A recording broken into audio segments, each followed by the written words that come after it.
विष्णु कौन है? पालक हैं संसार के। पालक कौन है? जो हमें अन्न देता है, और जो अन्न देने वाले हैं उनका हश्र आपने देख ही लिया है। तो वो विष्णु भगवान को मानते हुए भी वैष्णव नहीं है। जिसको अहिंसा में विश्वास नहीं है वो वैष्णव नहीं है। एक कानून जनतांत्रिक व्यवस्था है, एक कानून पास हो गया, ऐसे ही नहीं पास हो जाता। पहले वो प्रस्ताव पास किया जाता है, फिर उस पर चर्चा होती है, उसके बाद संसद के पटल पर रखा जाता है, फिर बहुमत पर आधारित उसके बाद वो पास होता है। और अगर कोई कानून जिसके ऊपर राष्ट्रपति मोहर लगा, सर्वोच्च नागरिक है कौन? राष्ट्रपति, वो मोहर लगा देता है। और आप जो हैं विष्णु के प्रतीक, वैष्णव विष्णु के प्रतीक हैं, और आप कहते हैं इस कानून को वापस ले लो, तो पूरे देश में कोई कानून कभी पास हो सकता है? तो आप क्या सोच रहे हैं? देश कहाँ जा रहा है? बापू के श्री चरणों में बैठ करके हम ये सोच रहे हैं किस तरफ जाना हमें था, किस तरफ जाने लगे। हिंदी के बहुत बड़े राष्ट्रीय कवि हैं हरिकृष्ण प्रेमी जी, तो कहते हैं किस तरफ जाना हमें था, किस तरफ जाने लगे। विष्णु भगवान को मानने वाला वैष्णव है। वैष्णव जो है वो पालक है। विष्णु पालक हैं संसार के, वैष्णव पालक है। और वह जो पालना करता है वह अधिकारवादी हो जाता है। कर्तव्य की झोली में अधिकार हैं, उनको मांगना नहीं पड़ता। आप जो भी साग सब्जियां राजघाट के परिसर में यहाँ पर बैठ करके 69 से सन 69 से हर शुक्रवार चरखा कटाई जो है यहाँ पर करवा रही मैं, तो विष्णु का अर्थ तो पहले समझिए। राजघाट में यहाँ बैठे हुए थे, कई सज्जन देश विदेश के आते हैं। शुक्रवार को बापू को गोली लगी थी, इसलिए हर शुक्रवार को वहाँ पर चरखा कटाई होती है। 1 घंटा और आधा घंटा सर्वधर्म प्रार्थना, ये चलन शुरू किया था बाबा जी ने 69 से। घर में तो चरखा जेल से 42 से छूटे थे, तो तब से चला ही रहे थे। मैंने उनसे पूछा कि आप क्या काम करते हैं? कहते मैं किसान हूँ। वो आया और आके कहने लगा मैं चरखा देख के बड़ा खुश हुआ हूँ। मैंने कहा आप चरखा देख के तो बहुत खुश हुए हैं, क्योंकि जब फसल नहीं होती तो आपके परिवार के लोग और आप सब चरखा काट लेते हैं, जिससे कपड़ा पहनने के लिए बन जाता है, तो आपको तो खुशी होना है। लेकिन आप जो हमें अन्न देते हैं, आप मुझे कोई एक चीज़ बता दीजिए जिसमें आप केमिकल्स नहीं डाल रहे। आप इस लालच में कि बहुत ज़्यादा हो जाएगा, आप सबको मारने की व्यवस्था कर रहे हैं। विष्णु पालक हैं और आप हंता हैं, उनके हनन करने वाले। तो आप अन्नदाता कैसे हैं? ये तो भगवान जब तक चाहता है, अनेकों रोगों से लड़ते हुए हम जी रहे हैं, वरना कसर कोई नहीं है। वैष्णव जन तो तेने कहिए जे पीड़ पर आई जाने दे। जो दूसरे की पीड़ा को समझता है वो वैष्णव है। और फिर पीड़ा को समझ लिया, वो रास्ता भी अपना लिया। फिर इतना घमंड हो गया कि गुरु को ही नहीं समझ रहे, गुरु का नाम लेने से भी कतरा रहे हैं। यहाँ पर जब ये चरखा शुरू हुआ है, जहाँ मैं यहाँ बैठी हूँ, मेरे स्मृति पटल पर वो सब कुछ आ रहा है। यहाँ पर पंडित जवाहरलाल नेहरू बैठे थे। सन 58 की बात है, मैंने हिंदी MA किया था। उसके बाद बाबा जी के साथ मैं और बाबा जी यहाँ नीचे बैठे थे। तब से चरखा जो है वो यहाँ चलवाया है। बाबा जी और नेहरू जी को आज जो उल जलूल गालियाँ दे रहे हैं, जब कुछ किसी की नीति गलत हो सकती है, सब कुछ है, लेकिन हम क्या करते हैं, सबसे पहले हर एक के दोष देखते हैं, दोषों की चर्चा करते हैं। आपको मालूम है मनोवैज्ञानिक रूप से आप जिसकी चर्चा करते हैं ना, वही आपके नज़दीक आ जाता है। आप दोषों की चर्चा करेंगे, दोष आ जाएंगे। गुणों की चर्चा करेंगे तो गुण आएंगे। जब भगवान राम, मैं विभिन्न शास्त्रों से आपको बातें बता रही हूँ, बापू ने रामचरितमानस को भक्ति का श्रेष्ठ ग्रंथ कहा, तो बापू के संदर्भ में ही मैं ये सब बोल रही हूँ। जब भगवान राम गद्दी पर बैठे तो सभा हुई पहली। भरत जी ने भगवान राम से सवाल पूछा भाई से कि भैया संत और असंत के लक्षण बता दीजिए। भगवान राम ने संत के लक्षण बताए और उन्होंने कहा असंत के लक्षण जानने की ज़रूरत नहीं है। इसके विपरीत जो नहीं है, संत के जो कुछ विपरीत है वो असंत है, और दोषों की ओर देखने की आवश्यकता नहीं। दोषियों की चर्चा मत कीजिए, सुधार कीजिए, ये सबसे बड़ा ज़रूरी है। आज भी कुछ ऐसे किसान हैं जो गाय का गोबर वगैरह और मतलब बिल्कुल देसी खाद, स्वर्ण खाद जो बापू ने कहा था, उससे खेती कर रहे हैं, और वे दिखा चुके हैं कि कितनी ज़्यादा खेती इस खाद से भी हो गई। हम विदेशों से जहाँ दवाइयाँ और केमिकल्स और ये सब मंगवाते हैं, विदेशियों का जो मल है वो भी हमारी माल गाड़ियाँ ढोती हैं, वो मंगवा रहे हैं अपनी खेती के लिए। मैं बापू के संदर्भ में सोचती हूँ, बापू क्या कह गए थे और हम किस तरफ हैं, किस तरफ जाना हमें था, किस तरफ जाने लगे।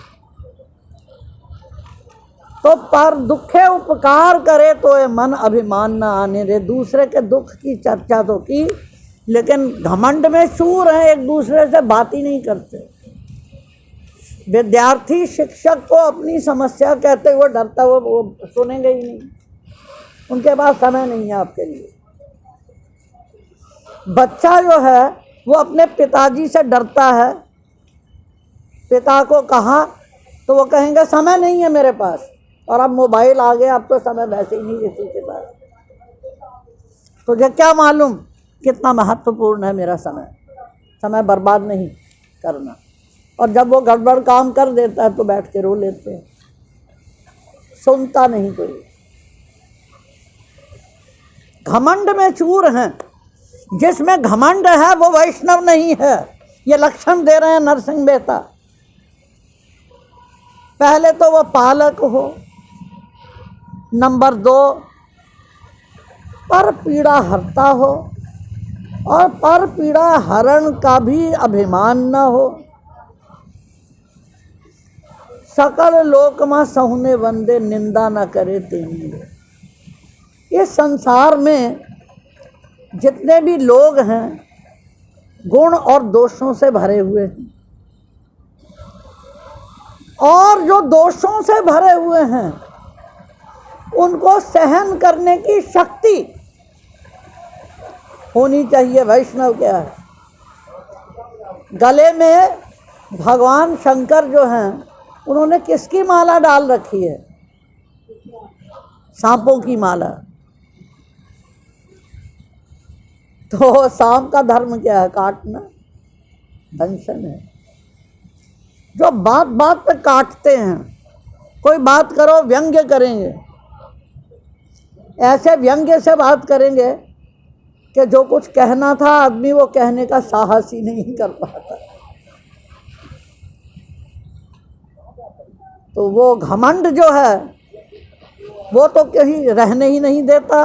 और जो इधर जो दोषों की बात है, जिनको हम अपना मानते हैं, हम जाते हैं, उनको सहन करने की शक्ति नहीं है। बच्चा फेल हो गया, माँ ने एक थप्पड़ जड़ दिया कि कितनी मेहनत से तेरे पिता भी कमाते हैं, मैं भी कमाता हूँ, तुझे कितना कहा तू पढ़ता नहीं था। वो जाके रेलगाड़ी के नीचे कट गया, कट के ख़त्म हो गया। और एक डॉक्टर साहब मुझे ये बता रही थी कि 3 साल की लड़की, हम मतलब आज कितने जागृत हो गए, 3 साल की लड़की माँ को कह रही है कि मुझे आपका बनाया हुआ खाना अच्छा नहीं लगता, तो मैंने नहीं रहना आपके पास। और ये कहते कहते ही वो छलांगें लगाई और घर से बाहर भाग गई। वो आवाज़ें दे दे करके बुलाया। उसने क्यों ये कहा? उसने देखा कि उसका बड़ा भाई जो सबसे बड़ा था, 14-15 साल का, जो साग सब्जी उसे पसंद नहीं है ऐसा खाना बना है, तो वो सीधा ऑर्डर करता है, ऑर्डर करके मंगवा लेता घर पर। तो वो कहती मैं क्यों खाऊं, वो भी नहीं खाता, मैं क्यों खाऊं। किस तरफ जाना हमें था, किस तरफ जाने लगे। बापू क्या पथ बता गए और हम किस पथ पर चल रहे हैं। सहन करने की शक्ति नहीं है। कोई भी बात करो, वाक्य पूरा होने से पहले ही एकदम बात काट देंगे। सकल लोक में सहुने बंदे, निंदा न करे के नीरे। निंदा में बड़ा ही रस आता है। कोई किसी की निंदा करने वाला हो, भाग के सब आकर के बैठ जाते हैं। अच्छा उसने ये किया, क्या किया भला? तो हिंदी में एक बहुत बड़े गांधीवादी लेखक हुए हैं, जैनेंद्र जी। उन्होंने एक कहानी लिखी है तत्सत। वो जो तत्सत कहानी है बड़ी खूबसूरत कहानी। मैं बहुत सारे साहित्य का भी आपको दर्शन करवा रही हूँ। उस कहानी में है उन्होंने यही बताया है कि जो विनम्रता होनी चाहिए वो है नहीं, तो तत्सत वो भगवान ही सत्य है, तो वो कैसे मिल जाएंगे। लेकिन कहानी बड़ी मज़ेदार शुरू की है उन्होंने कि 2 शिकारी जाते हैं एक जंगल में, और देख करके सारे जंगल को, तो एकदम एक शिकारी दूसरे से कहता है ये तो बड़ा खौफनाक वन है। अब वो वन शब्द को पकड़ लिया उन्होंने।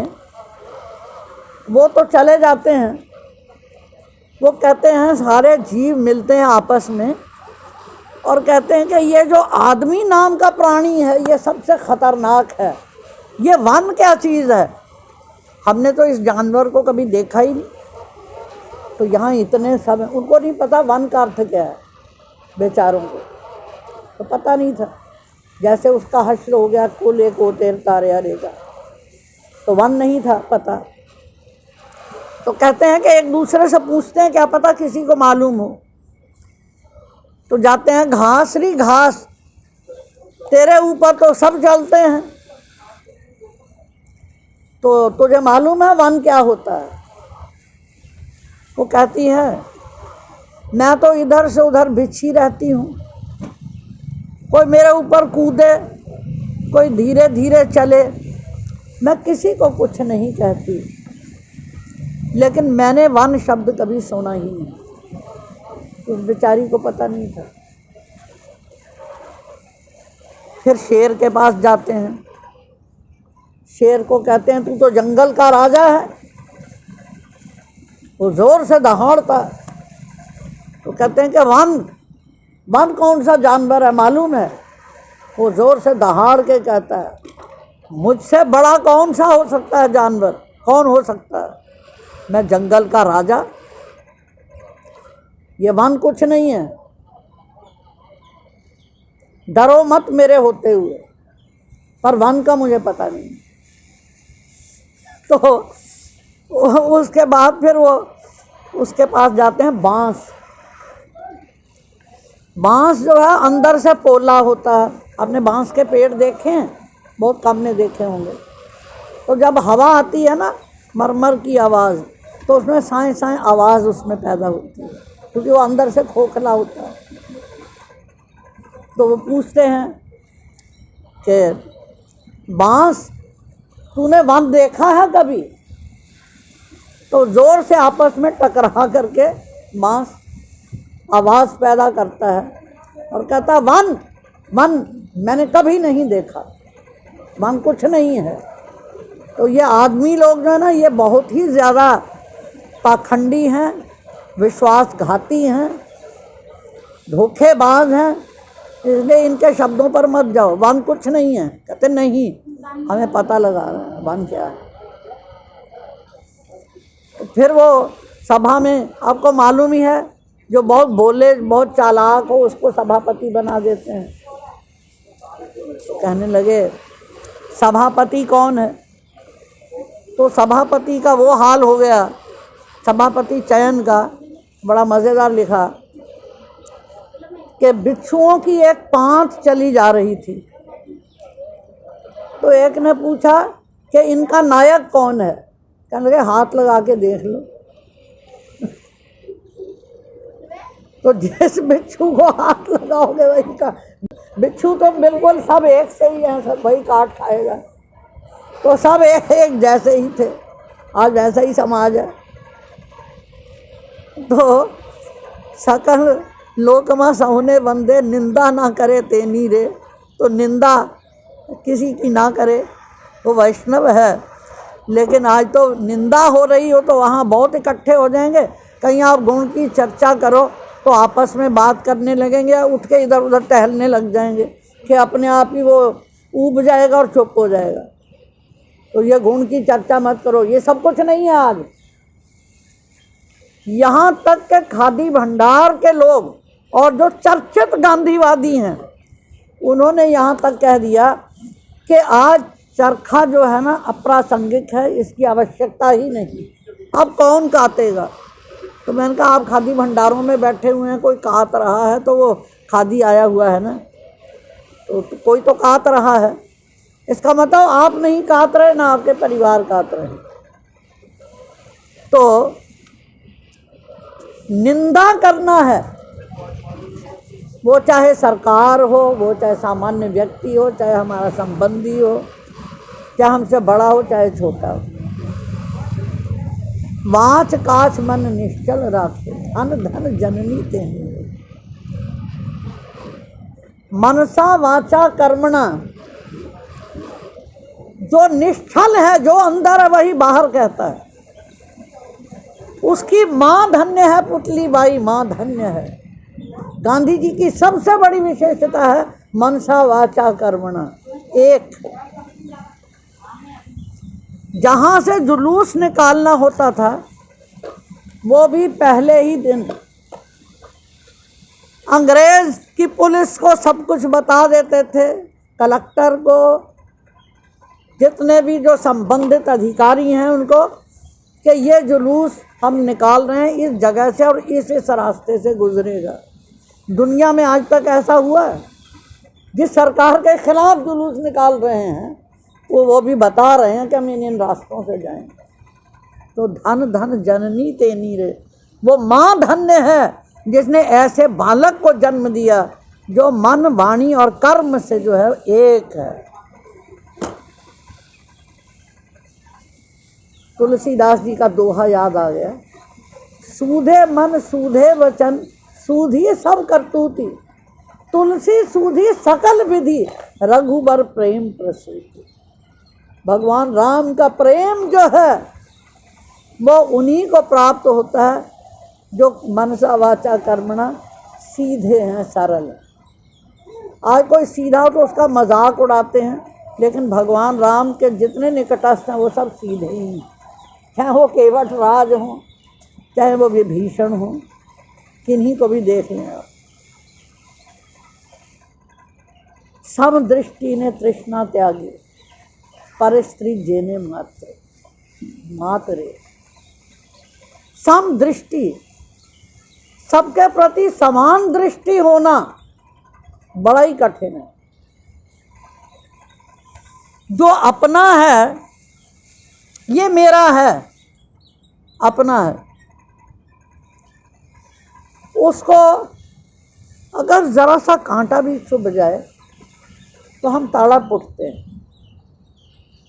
और जो अपना नहीं है वो कैंसर की पीड़ा से तड़प रहा है।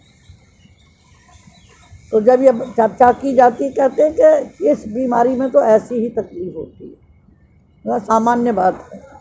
एक लड़की ने मुझे पिछले दिनों फ़ोन पर कहा कि मेरे पास मेरी सहेलियों के अक्सर फ़ोन आते ही रहते थे। वो अकेली, वो और उसकी माँ, पिता नहीं है। तो जिस दिन से पता चला कि मेरी माँ को कैंसर हो गया, कभी किसी ने फ़ोन किया ही नहीं। हम बापू के श्री चरणों में बैठे हुए हैं और हमारे कर्म देखिए हम क्या हैं, हम किधर जा रहे हैं। और पर स्त्री जेने मातरे। आज तो जब कॉलेज में प्रवेश करते हैं सबसे पहले ही चयन कर लेते हैं, अच्छा इसका ये बॉयफ्रेंड है, इसका ये है, इसका ये, वो आ गया तेरा, सीधा ही ऐसे कहते। वो सब मैं देखती हूँ, पूरा देखा मैंने। और भी ज़्यादा दिन प्रतिदिन वो स्थिति और आगे बढ़ गई। फिर उससे भी आगे चल पड़े हैं, घूमना है पर विवाह नहीं करना। और करवा चौथ का व्रत भी मनाते हैं, अपने पितामह जो है उनको भी स्मरण करते हैं, जलांजलि देते हैं, ब्राह्मणों को बुलाते हैं, सब कर्म करते हैं, सब कर्म कांडी हो गए। तो दूसरी स्त्री माँ लगेगी कैसे? मातृवत। और माँ ही पहले माँ नहीं लगती। एक लड़की ने आकर के ये बताया, उसका बेटा उसके साथ बात नहीं करता।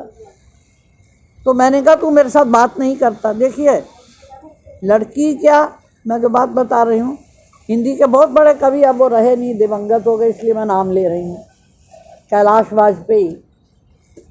उनकी पत्नी हमारे यहाँ पर मेरे कॉलेज में अंग्रेजी की लेक्चरर थी। उनकी एक ही संतान है, एक ही बेटी है। तो वो कहने लगी कि मैं इतनी दुखी हूँ, एक ही बेटी है, मुझसे बात ही नहीं करती। मैंने एक दिन उसको ज़बरदस्ती बिठाया पास और उसको कहा कि तू मुझसे बात नहीं करती। तो उसने ये कहा कि आप फूलों का जो है ना, फूलों का गुच्छा यहाँ लगा करके, वो बहुत बड़ा गुच्छा लगा के आती थी, कॉलेज भी जब आती थी तो लड़कियों ने बहुत सारे चुटकुले भी उनके ऊपर बना रखे थे, बहुत बड़ा गुच्छा यहाँ लगाती थी। तो जब आप ये लगाए हुए होती हैं तो आप मुझे माँ नहीं दिखती। क्योंकि संस्कृति कवि थे कैलाश वाजपेयी, भारतीय संस्कृति पर ही लिखते और बोलते थे। तो मुझे माँ तो दिखो, मैं तब आपसे बात करूँ। तो पर स्त्री जेने मातरे, कितना कठिन पद है। पर स्त्री जिसमें उसमें मातृत्व को देख ले वो, तो अपवित्रता आएगी ही नहीं। माता का मतलब पवित्र भाव, एक निष्ठा। ये है भारत देश, गांधी जी ने आत्मकथा में लिखा है कि 13 साल का था जब विवाह हुआ। छोटी छोटी किताबें जो हैं उन दिनों छपती थी, वो मैं पढ़ता रहता था। उनमें एक किताब पढ़ी मैंने, 13 साल का बालक। आज जिसको देखो गांधी जी की इतनी निंदा, इतनी उनकी गलतियां, इतने उनके दोष निकालते हैं। 13 साल की आयु में जिनकी दृष्टि ये थी वो क्या होंगे, अंदाज़ा लगाइए। उन्होंने कहा कि मैंने ये पढ़ा कि एक निष्ठ होना चाहिए, तो मेरे मन में आया ये तो धोखा है, किसी और से प्रेम करना। तो सारी जिंदगी वो एक निष्ठ रहे। ये जो है बापू के श्री चरणों में बैठ के हमें यह सब कुछ याद करना चाहिए, बापू ने क्या क्या कहा। परिस्थिति जेने मातरे, मोह माया व्यापे नहीं जेने, दृढ़ वैराग्य जेना मन मारे। मोह माया संसार की जिसको व्याप्ति नहीं है। अब वो कभी मर चुके, इसलिए मैं उनकी भी चर्चा कर देती हूँ। पीएचडी कर रही थी, उस प्रसंग में मुझे भारत के प्रधानमंत्री रहे लाल बहादुर शास्त्री, शास्त्री जी की पत्नी से मेरा बड़ा प्रेम था, ललिता शास्त्री से। मुझे भोपाल में कुछ काम था, तो उनका बड़े बेटे का नाम हरि भाई उनको कहते थे, हरि नाम था। उनके एक मित्र थे कवि, उन्होंने कहा कि आप जो शंकाएं कर रही हैं वो शंकाओं के उत्तर आपको वहाँ मिल जाएंगे। मैंने कहा बहुत अच्छी बात है। मैंने एक लड़की को साथ लिया, तो हम चले गए भोपाल। वहाँ पहुँचे तो कवि का नाम क्या है, दुष्यंत कुमार। तो पहुँचे और वहाँ तो ठहरना नहीं था ज़्यादा, जो कुछ चर्चा जिनसे करनी थी उनसे मैंने 2-4 बातें की, और जिनके घर में ठहरी थी मैं, उनकी पत्नी भी बहुत ही विद्वान थी, विदुषी थी। बहुत सी मेरी शंकाएं निर्मूल हो गईं। अगले दिन हम चले, गाड़ी में बैठे, तो आपको हैरानी होगी, मैं आपको बता रही हूँ कि जिनको हम पूजा करते हैं, अभ्यर्थना करते हैं, उनकी क्या दशा है। और गांधी जी पर उनकी कविताएं भी लड़कियां अक्सर कॉलेजेस में बोलती भी हैं। उन्होंने अपने दोनों पैरों में ऐसे करके कुल्हड़ में चाय रखी हुई थी और दोनों पाँवों में ऐसे कुल्हड़ को रखा हुआ, और वो चाय पी रहे थे, फिर इसमें रख देते थे। मुझे देख के बड़ा भद्दा सा लगा। मैंने कहा कुल्हड़ को आप हाथ में पकड़ लीजिए, ऐसे क्यों रख रहे हैं आप। तो कहने लगे किससे बोल रही हो, मुझे अकल सिखा रही हो। मैंने कहा जी मैं तो किसी को अकल नहीं सिखा रही, मैंने सिर्फ इतनी सी बात कही है कि मुझे ये बड़ा अजीब सा लग रहा है। कहते जानती हो मैं कौन हूँ। मैंने कहा जी मैं नहीं जानती। कहते दुष्यंत कुमार है कवि, मेरा नाम कवि जानती हो। मैंने कहा जी हाँ, नाम तो पढ़ा है, कविता भी पढ़ी है। कहते मैं वही हूँ। तो मैंने कहा कि आप इतना सब कुछ लिखते हैं,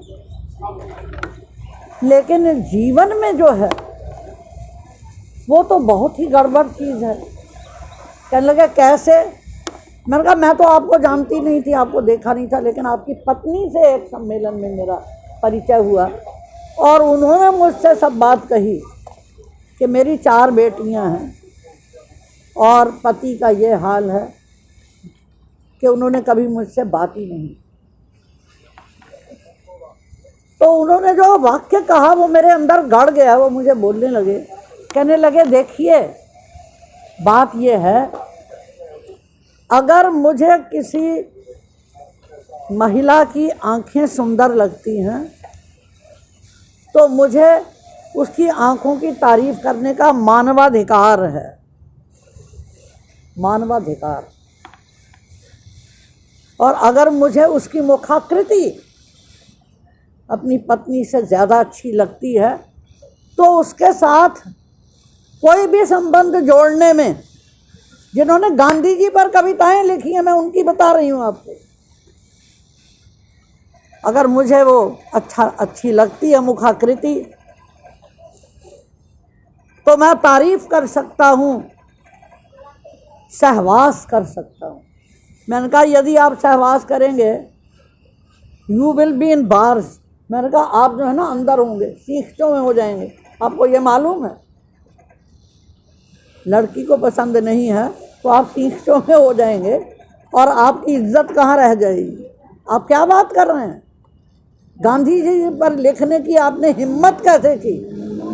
इतने में पुलिस वाला आ गया डिब्बे में। वो मुझे धीरे से बोला, कहने लगा ये गुंडा है, इससे बात करने का कोई फ़ायदा नहीं, इसका सुधार हो ही नहीं सकता। ये कह के फिर वैष्णव जन पर आ रही हूँ। मुझे इसलिए जब भी मेरे कॉलेज में कोई लड़की दुष्यंत कुमार जी की, गांधी जी, क्योंकि गांधी दर्शन समिति की संस्थापना की थी दिल्ली यूनिवर्सिटी में मैंने, और कमला नेहरू कॉलेज पहला कॉलेज था। कहते हैं सेंट स्टीफन्स वाले के हमने की थी संस्थापना, लेकिन वहाँ का कभी कोई प्रोग्राम ऐसा हुआ नहीं था। तो यहाँ हम करते थे क्योंकि बाबा जी थे मेरे सब कुछ करवाने वाले। तो जब कोई भी दुष्यंत कुमार जी की कविता बोलने लगती थी गांधी जी पर, मैं कहती भगवान के वास्ते किसी और की बोल लीजिएगा, वो मत बोलिए।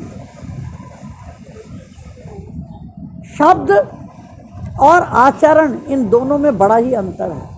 इसलिए मोह माया व्यापे नहीं देने, दृढ़ वैराग्य देना मन में।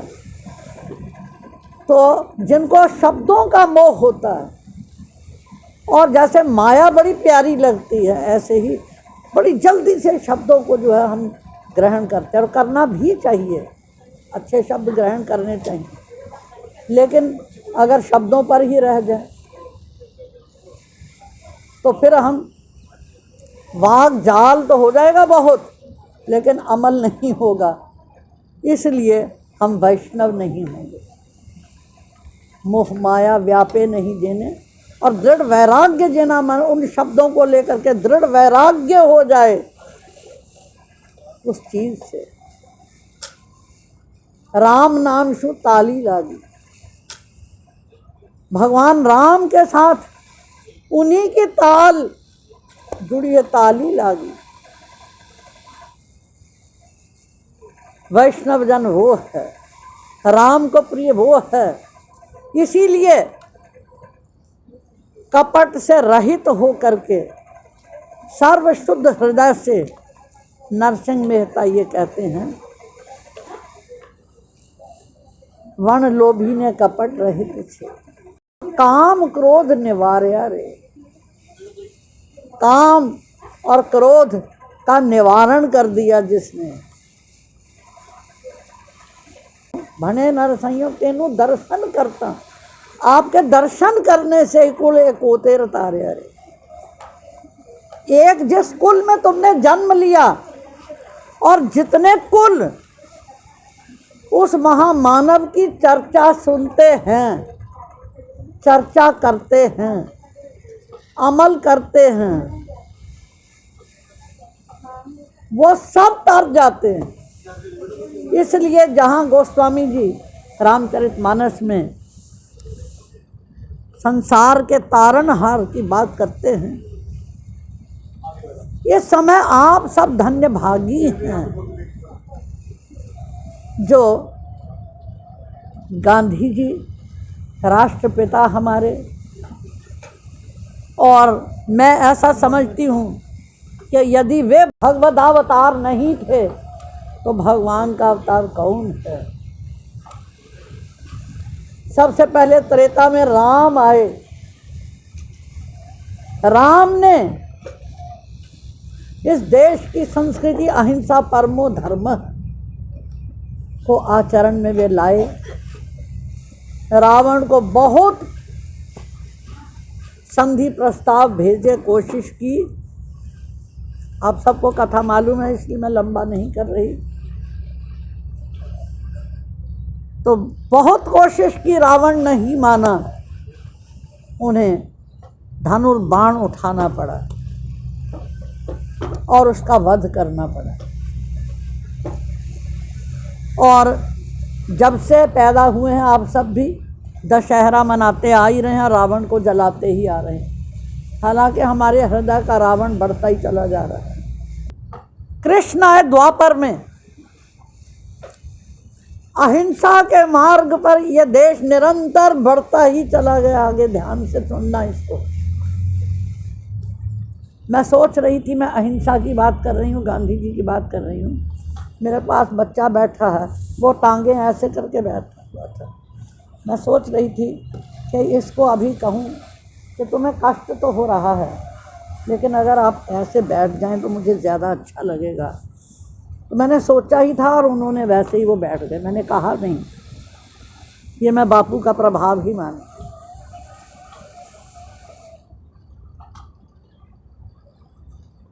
बापू का वो प्रभाव जो है वो बहुत है, इसलिए धन्य है वे जो बापू की चर्चा सुनते हैं। और बापू को वो प्रिय, जो चरखा प्रिय है, जो उन्होंने कहा चरखा काटते हुए मौत आ जाए, इससे बढ़िया मौत क्या है। और जो ये कह रहे हैं खादी का काम करते उसका पैसा खाते हुए भी ये कह रहे हैं कि ये तो आउट ऑफ डेट हो गया, असामयिक हो गया, इसलिए चरखा काटने की आज आवश्यकता ही क्या है। तो आप समझ लीजिए, वो अगर वैष्णव जन तो तेने कहिए गाएंगे तो उसमें कैसे प्रभाव आए। इसलिए कृष्ण जो हैं जब आए,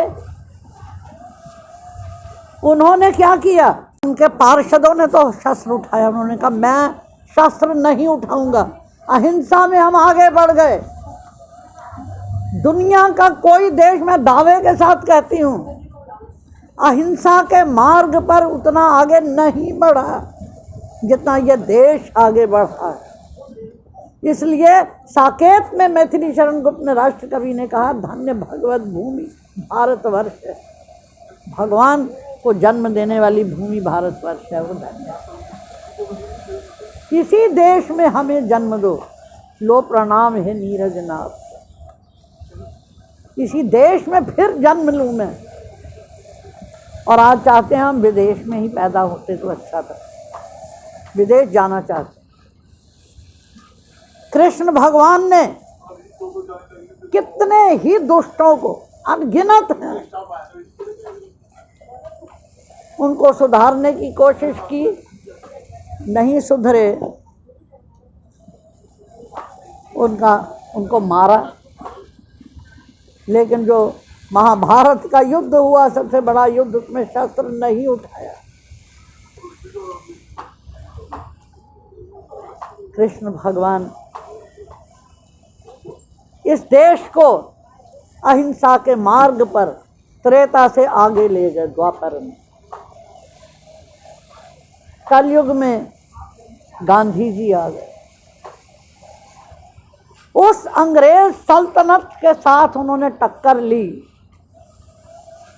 जिसके प्रताप का सूरज पूरी दुनिया में डूबता नहीं था। उस अंग्रेज को कहा भारत छोड़ो, करो या मरो। ये नारा ही नहीं दिया, इससे पहले कितना कुछ झेला। कल 30 जनवरी है, 30 जनवरी को बापू को जो गोली लगी, यह 6वां प्रयास था जिसमें बापू की मृत्यु हुई। गांधी स्मृति, गांधी दर्शन, गांधी स्मृति से मणिमाला जी ने 6 भाग हैं, उन्होंने पुस्तकें बापू पर छपवाई हैं। उनमें उन्होंने बताया है कि कैसे कैसे उनको पहली बार, दूसरी बार, तीसरी बार, चौथी बार, 5वीं बार बिल्कुल मौत के घाट उतार दिया। लेकिन धन्य है बापू। सबसे पहले तो दक्षिण अफ्रीका में ही जो पठान 6 ने मिल करके इतना मारा, सारे खूनो खून हो गए, बेहोश हो गए। पट्टा परवाना का केस था। कोई भी अगर हिंदू या भारतीय बाहर निकलता था तो उसको वो पट्टा अपने पास रखना पड़ता था, वो दिखाने के लिए, और रात को वो बाहर निकल नहीं सकता था। ये जो सारी चीज़ें हैं, बापू ने उसको पढ़िए ध्यान से, इतना त्याग किया, हद हो गई। जवाहरलाल नेहरू जो है झंडा फहराने के लिए लाल किले पर तैयारियां कर रहे थे, और उस समय बापू कहाँ थे? नोआखली में, जहाँ पर भीषण रक्तपात हो रहा था। मुस्लिम भाई हिंदू स्त्रियों के साथ घोर अत्याचार कर रहे थे। जहाँ जहाँ भी ये सब कुछ होता था, बापू वहीं पहुँच जाते थे। नोआखली की वो गलियाँ, मनु बहन ने लिखा है, साथ ही इतनी गंदी गलियाँ, संकरी गलियाँ, उसमें से नंगे पैर बापू चल रहे। रास्ते में एक मुस्लिम परिवार था, छोटा सा घर उनका, 9 साल की बालिका। वो बालिका जो है उसको कई दिन से बुखार उतरता ही नहीं था, तो उसको बाहर खटिया पर लेटाया हुआ था। गंदी खटिया, गंदा वस्त्र बिछा हुआ, ओढ़ने को भी नहीं था, इतनी गरीबी और गंदगी भी साथ। बापू तो एक चादर ओढ़े हुए थे, वही चादर उतार करके उसको ओढ़ा दी। मनु को कहा पानी दो, तौलिया साथ रखा था, उसके हाथ पैर पोंछे, सारा शरीर रगड़ा, और फिर वो साफ चादर, एकमात्र जो वस्त्र था उनके पास, वो भी ओढ़ा दी, और पास बैठ करके उसका प्राकृतिक उपचार करने लग गए। 4-5 घंटों के अंदर जैसे ही संध्या का झुकपुटा हुआ समय हुआ, संध्या काल हुआ, उस लड़की के पिता बाहर आए। उन्होंने देखा, हाथ लगा करके, छू करके बालिका को, उसको बुखार ही नहीं था, वो बिल्कुल ठीक हो गई। उसके पिता ने कहा, अगर आप खुदा नहीं हैं तो खुदा कौन होगा? गांधी जी को अवतार शब्द कहा था कॉलेज में मैंने, और मुझे आज भी याद है। बहुत सारी बंगाली टीचर्स और दूसरी मुझसे लड़ने लग गई, उनको अवतार क्यों कहा, क्योंकि पता ही कुछ नहीं वो क्या थे और ना जानना चाहते हैं। वहाँ जा करके, जहाँ भीषण रक्तपात था, सब दरवाजे खिड़कियां बंद करके अंदर बैठे हुए, बापू ने वहाँ शांति करा दी। एक गेंद साथ ले गए, 2-4 भाई साथ थे, वो गेंद को ऐसे ऐसे टप्पे लगवाए और खिड़कियों को ऐसे कहा खटखटा करके, बापू आ गए हैं, बच्चों आ जाओ बाहर, आइए हम गेंद खेलेंगे। ढंग देखिए क्या था, वो डर के मारे कोई हिला ही नहीं। फिर दरवाजे खटखटाए, बापू हैं, बापू के होते हुए आपको कोई कुछ नहीं कह सकेगा, आपको कोई खतरा नहीं है। देखिए क्या थे बापू, उस युग को देखिए और आज के युग को देखिए, आज बापू की इज्जत क्या है। उन्होंने कहा कि बापू के होते हुए कोई कुछ हाथ भी नहीं लगाएगा, आप दरवाज़ा खोलिए मेरी बहन, दरवाज़ा खोलिए। सब भाइयों ने कहा। बच्चे जो हैं वो जैसे ही उन्होंने गेंद की आवाज़ सुनी, बच्चे तो तड़पने लगे खेलने के लिए, वो अंदर बंद थे। तो बच्चों ने अपने माता पिता को कहा आप अंदर रहिए, हम अभी खेल के आते हैं, हम खेलेंगे। वो उनके साथ खेलने लग गए। उधर जो मुस्लिम बच्चे थे, मुस्लिम परिवार थे, जिनके पिता रक्तपात में लगे हुए थे, उनके बच्चे कहने लगे हमने भी गेंद खेलना है। मना किया उन्होंने, परवाह ही नहीं की, हम खेलेंगे गेंद, बापू हैं, बापू के साथ। अच्छा, वो भी खेलने लग गए गेंद। गेंद खेली, खेलते खेलते, और फिर साथ में गायक भी था, वंदे मातरम गाना शुरू कर दिया। वंदे मातरम गाया, गाने लगे। उसमें हिंदू मुस्लिम सारे, सब बड़े छोटे सब मिलकर के वंदे मातरम, और सब गाने लग गए राष्ट्रीय गीत। मेरी जान ना रहे मेरा सर ना रहे, सामान ना रहे ना ये साज रहे, फ़कत हिंद मेरा आज़ाद रहे, मेरी माता के सर पर ताज रहे। सब मिल कर के गाने लग गए, शांति हो गई। वहाँ पर शांति स्थापित करके वापस आए। जब पहुँचे तो सरदार पटेल और जवाहरलाल नेहरू जी बैठे हुए थे। ये मैं किताब में, मनु बहन की किताब में लिखी हुआ मैं बोल रही हूँ, उन्होंने ये बताया कि मुझे। तो नेहरू जी ने कागज़ जो है बापू के आगे रख दिया। हमने यह समझौता स्वीकार कर लिया है हिंदुस्तान के बंटवारे का। बापू ने कहा था मेरे शव पर बनेगा पाकिस्तान। उन्होंने पढ़ा, पढ़ के कागज़ रख दिया और लेट गए। कहने लगे इतने वर्षों मैं अंग्रेज़ से लड़कर नहीं थका, आज मैं थक गया। और वो लेट गए। एक मुस्लिम लड़की ने कहा मुझे, हिंदी पढ़ती थी मुझसे, वो कहने लगी बापू ने तो ये कहा था पाकिस्तान मेरे शव पर बनेगा, पाकिस्तान तो बन गया, तो फिर वो मरे क्यों नहीं? तो उसने कहा, तो मैंने कहा कुछ और बोलना है? नहीं जी। मैंने कहा आपने अगला उत्तर आगे नहीं पढ़ा। बापू ने क्या कहा कि मैं अंग्रेज़ के साथ लड़ता था, अंग्रेज़ के विरुद्ध लड़ रहा था। आज मैं नेहरू और पटेल जो मेरे साथी हैं, मैं इनके लिए उपवास करूं? उन्होंने राजनीति में हिस्सा नहीं लिया और वे ग्राम सुधार के काम में लग गए।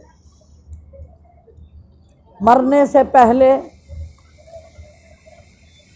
नाथूराम गोडसे से मिलने के लिए आए थे। बापू से चर्चा हुई, कहने लगा मैं आपके जो विचार हैं, मेरे विचार आपसे नहीं मिलते। बापू ने कहा आप आना आश्रम। एक हफ्ता पहले, जब उसने 30 जनवरी से एक हफ्ता पहले, बापू शाम को सैर करने का, उनका सुबह शाम सैर करने जाते थे, उनका नियम था। मनु साहब थी, तो वो जा रहे थे, उनको पीछे पीछे कदमों की आवाज़ आई। उनका मनु ऐसा लगता है पीछे कोई आ रहा है।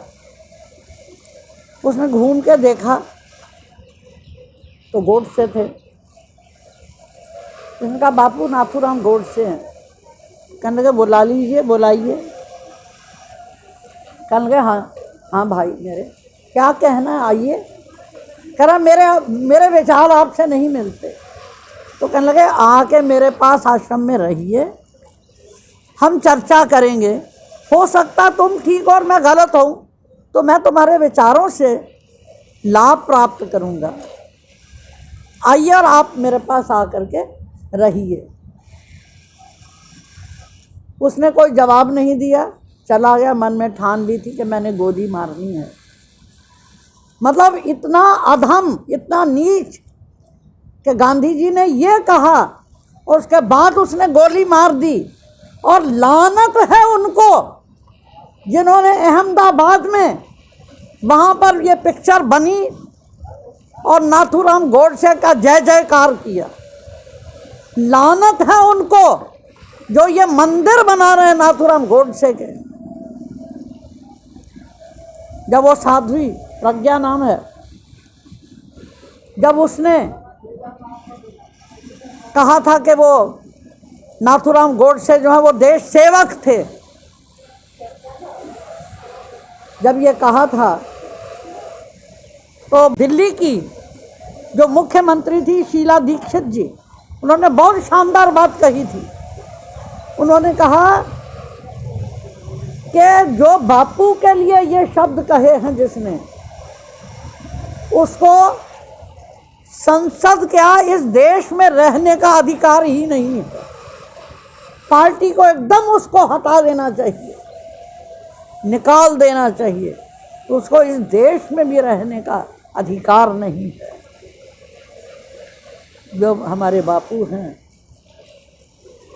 भगवान करें हमें इतनी बुद्धि दें कि बापू कलयुग के वो भगवान थे। बापू तू कली का कृष्ण, विकल आया आंखों में नीर लिए, थी लाज द्रौपदी की जाति के शब सा दौड़ा चीर लिए। और उन्होंने कहा है, कूटस्थ पुरुष तेरा आसन सबसे ऊंचा, सबसे महान। हम इतने गिर गए नीचे। हम हरिवंश राय बच्चन जी की अभी अभी जयंती मनाई गई है आकाशवाणी से। आकाशवाणी से बच्चन जी की जब चर्चा हुई तो मधुशाला, मधुबाला, ये सब ये बोल रहे हैं। बच्चन जी ने अपनी पुस्तक सूत की माला, उसका जो समर्पण किया है उसमें ये लिखा है, मैं चाहता हूँ मेरे दोनों बेटे अमिताभ अजिताभ, उनका जन्मदिन है, वो बापू को ज़्यादा से ज़्यादा समझें और इस देश को ज़्यादा से ज़्यादा प्यार करें, बापू को अपनाएं। जो ये कवि लिख रहा है, हो गया सबसे ज़रूरी दीप का निर्वाण, ये कविता है बच्चन जी की। इतना सुंदर कविताएं लिखी हैं उन्होंने बापू पर, लेकिन कोई भी कभी भी कोई शिक्षक ये नहीं कहता कि बच्चन जी गांधीवादी थे, गांधी जी को मानते थे। पूरा जीवन उन्होंने खादी ही पहना। मैंने तो बच्चन जी को, आप में से शायद ही किसी को ऐसा सौभाग्य मिला हो, मैंने तो बच्चन जी के दर्शन भी किए। मैं एमए फाइनल में थी, बच्चन जी को दिल्ली यूनिवर्सिटी में डॉक्टर नगेंद्र ने बुलाया था। मौत आती है ठीक है, लेकिन जान जाती है, ये कहा किसने? झड़ गया फल तो क्या गया उसका, बीज फेंके हजार हैं जिसने, बीज फेंके हजार हैं जिसने। मौत उसको कभी नहीं आती, हाथ के काम करके बैठा जो। मौत उसकी है जिसने कुछ ना किया, हाथ पर हाथ धर के बैठा जो। भवानी प्रसाद मिश्र जी की कविता है और राजघाट के निकट ही रहे हैं सारी जिंदगी। गांधी पंचशती उनकी किताब, एक से एक सुंदर कविताएं हैं। कभी समय मिलेगा पढ़िएगा।